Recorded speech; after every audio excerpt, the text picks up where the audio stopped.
જૂનાગઢના રબારી નેસ વિસ્તારમાં અંદાજિત 7 થી 8 માસના માસૂમ સિંહ બાળની લાકડીના ઘા મારીને નિર્મમ હત્યા કરવામાં આવી.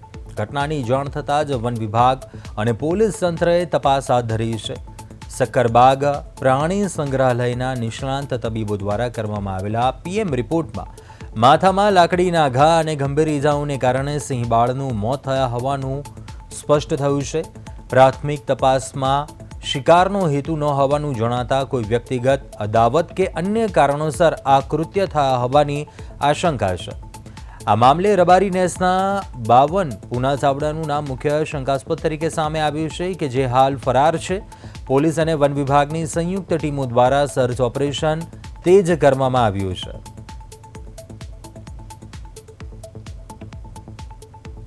जूनागढ़ वन विभाग की डूंगर दक्षिण रेंज के रबारी नेस विस्तार में एक सिंह बाल का मृत शरीर मिला था, जिसकी प्राथमिक जांच की गई तो उसके सिर के भाग पे तथा पीछे वाले पैर पे इंजरी देखने को मिली.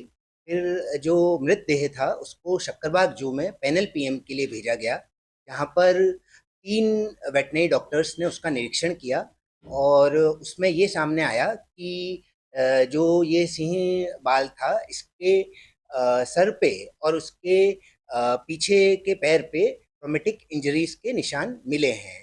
और जब आजू बाजू के जो एरिया है वहाँ को स्कैनिंग किया पुलिस की टीम ने और हमारी टीम ने मिलके, तो वहाँ पर एक शंकास्पद आदमी की जानकारी हमको मिली, जो कि जिसका मोबाइल फ़ोन पिछले 2 दिन से स्विच ऑफ है, वो अभी भी फरार है.